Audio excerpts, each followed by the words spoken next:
Welcome back to Bad Things in History, where our series examining the worst and least remembered events in each state continues. This week, Oklahoma. It was the 46th state to be added to the United States, but in many ways it's number one in death and suffering. Let's start with potential war crimes that were committed by George Armstrong Custer. Battle of Washita River. In the early 1860s, Native American tribes that inhabited the Great Plains found themselves at war with white settlers. As natives attacked the invaders, the United States responded with military force. After years of fighting and heavy losses, most of the Native American tribes decided to end hostilities. In November 1867, the Medicine Lodge Treaty was signed. Many tribes, such as the Cheyenne, Arapaho, Kiowa, and Comanche, agreed to settle on reservations in Indian Territory. The territory set aside for them was in modern-day Oklahoma. One of the more prominent leaders was Black Kettle of the Cheyenne. He had fought many battles against the United States and won his fair share, but after years of violent conflict, Black Kettle was ready for peace. By November 1868, his people joined most of the other tribes along the banks of the Washita River. The Plains Indians were nomadic throughout most of the year, but during winter they would usually stay in one place. This habit would help the United States Army destroy the Native American way of life. The peaceful tribes that signed the treaty set up camp on the southern banks of the river. This territory was under the command of General William Tecumseh Sherman. However, the north part of the river was under the command of General Philip Sheridan. Sheridan was still at war with Native Americans who refused to stop fighting. Life on the reservation was difficult, food was scarce, and supplies were insufficient. Eventually, some of the younger men decided to do something about it. On November 25, 1868, a group of 150 warriors left the reservation, traveled north, and began attacking white settlements. Black Kettle became aware of what was happening the next day. He decided the rest of the Cheyenne would stay right where they were. However, Lieutenant Colonel George Armstrong Custer was already on his way. General Sheridan ordered him to attack the camps almost as soon as settlers were attacked. On November 26, 1868, Custer and his men arrived in the Cheyenne camp. They began shooting at everyone indiscriminately. Black Kettle and his wife were among the victims. They were shot in the back as they tried to escape on a horse. After killing perhaps 50 Cheyenne, Custer and his men were in control of the village. However, the other Native American tribes that inhabited the lands south of the river were not happy. They began forming into groups and were planning a counterattack. Custer knew he was in trouble. George Custer was able to march his men away from the Cheyenne camp and to safety by kidnapping 53 women and children. He used them as shields to keep other Native Americans from attacking his cavalry. Custer explained his reasoning in a book several years later. Indians contemplating a battle, either offensive or defensive, are always anxious to have their women and children removed from all danger. For this reason, I decided to locate our camp as close as convenient to Chief Black Kettle's Cheyenne village, knowing that the close proximity of their women and children and their necessary exposure in case of conflict would operate as a powerful argument in favor of peace when the question of peace or war came to be discussed. The Cheyenne claimed that what happened was a massacre. The U.S. Army and many historians claim that it was simply a one-sided battle. George Custer's behavior during this battle would help contribute to his defeat and death at Little Bighorn on June 25, 1876. Oklahoma's deadliest tornado. Tornadoes are a common and deadly feature in the Great Plains. Experience with powerful storms did little to prepare residents for the worst weather event in Oklahoma history. On the afternoon of April 9, 1947, winds near Amarillo, Texas, reached speeds of 100 miles per hour. Tornadoes began forming from the mass of swirling air and spun off in all directions. One of them touched the ground in Canadian Texas. The tornado was massive, covering 2 miles at its base. It traveled north at 50 miles per hour and would cover nearly 100 miles before finally disappearing.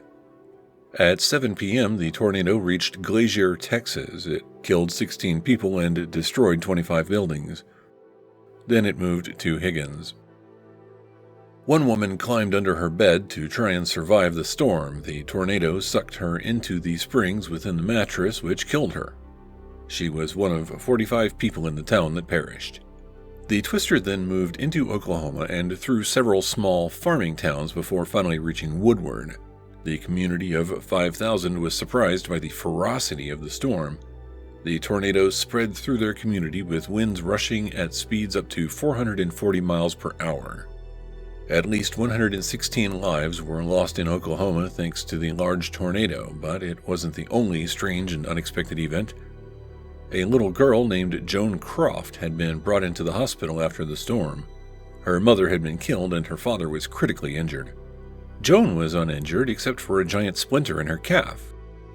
On April 10th, the night after the storm, 2 men in khaki pants showed up at the hospital asking for Joan. They told nurses that they were taking the little girl to see her family, then left with the child. It was later discovered that they were not related to Joan and had in fact kidnapped her. After recovering, Joan's father started looking for her. He kept going from town to town searching for his daughter until he finally died in 1986. The fate of Joan Croft remains unknown. The Toxic Town. The town of Pitcher, Oklahoma was incorporated in 1920. The town's population had less than 10,000 people, but it was an important center for mining lead and zinc. Over half of the lead used to create bullets in World War I came from the mines in Pitcher. The productive mines made significant contributions during World War II as well. Unfortunately, as lead and zinc were extracted from the ground, large piles of toxic waste were left behind. Most of the families did not realize this because the toxic material looked like normal sand, but it was a chemically infused pile of danger. Mining in Pitcher stopped in the 1970s, but the damage was already done. The drinking water consumed by the citizens of the town had incredibly high levels of lead. The various mine shafts were also eroding, which caused sinkholes to randomly appear and swallow whatever was above them. In 1983, the federal government declared that Pitcher was a Superfund site. The mines were capped and clean water was delivered to the town, but it was too late for some of the children. At least 63% of them showed symptoms of significant lead poisoning.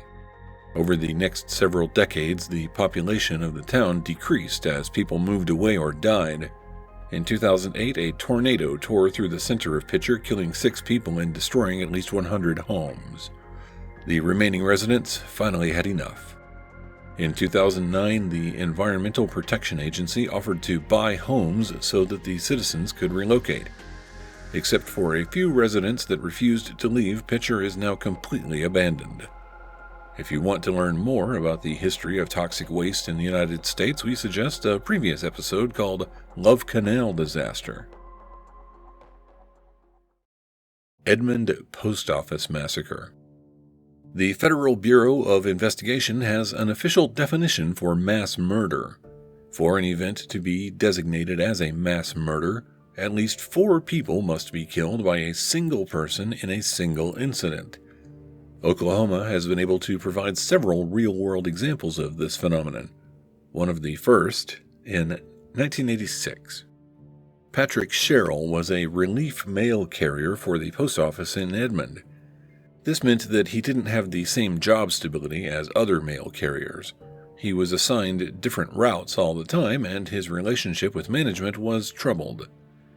When managers at the post office corrected his behavior on August 19th, Patrick swore to get revenge. Patrick had several jobs before becoming a mail carrier. He either quit or was fired from every one. He also had a fascination with guns. Serving in the military helped make him an expert in using firearms to kill. On the morning of August 20th, he decided to put that knowledge to use. Patrick entered the post office facility where he worked, found his supervisor, then shot him. After killing the manager that had belittled him the previous day, Patrick walked through the facility, shooting at his co-workers. He succeeded in killing 14 of them and wounding 6 others. After doing all he could to kill everyone in the building, Patrick turned the gun on himself and committed suicide. This was just the first incident where a postal worker turned homicidal. There were 14 more occurrences throughout the country, with the last one happening in 1999. This event also helped coin the term going postal. I-40 Bridge Disaster. In Webbers Falls, Oklahoma, there is a bridge going over the Arkansas River. Freight barges travel the waters beneath the bridge while commuters travel on the road above. A large section of this bridge had to be replaced thanks to an unfortunate accident. On May 26, 2002, a towboat captain was moving barges along the river. The captain suddenly lost consciousness and lost control of both his boat and the barge. The barge crashed into a nearby pier, which then destroyed some support structures for the bridge. A 580-foot-long section of the bridge collapsed into the river below. 8 passenger vehicles and 3 semi-trucks fell into the water. At the time of the collapse, there was a fishing tournament. The fishermen immediately started trying to rescue survivors. Despite their efforts, 14 people died. 11 more were seriously injured. It was later determined that the towboat captain had an undiagnosed heart problem. The families of those who perished settled with the towboat company for an undisclosed amount. Oklahoma State Air Tragedy. Oklahoma State has a basketball team which has seen its share of victories and losses. One of the team's most spectacular failures was immediately followed by the worst outcome imaginable. On January 27, 2001, the Oklahoma State men's basketball team was in Boulder, Colorado. They hoped to defeat the University of Colorado, but instead lost by 10 points. After losing the game, the team and support staff needed to get back to Stillwater, Oklahoma. The university chartered 3 planes to get everyone back home as quickly as possible. One of the airplanes had 10 people on board. This included 2 basketball players and several employees of the basketball program. What none of them knew is that a surprise snowstorm would hit the Denver area. That storm would also make it impossible for pilots to control the aircraft. The airplane crashed in a field near the city of Strasburg, Colorado. There was no distress call, so the pilots didn't know they were in trouble. Everyone on board the aircraft was killed. Unfortunately, this would not be the last time Oklahoma State experienced tragedy due to an airplane accident. In 2011, the head coach and assistant coach for the women's basketball team died in a plane crash in Perryville, Arkansas. Whether it was due to questionable military strategy, natural disasters, or just random health problems, life in Oklahoma can be dangerous at times. What do you think about these horrible events covered today? Is there anything we should have mentioned and didn't? Also, what state should we cover next? Let us know in the comments below. Really, we'll make the episode if you'll just tell us what you want. In the meantime, please like this video if you would like to help our channel grow, and please subscribe if you haven't already. Thank you for watching Bad Things in History.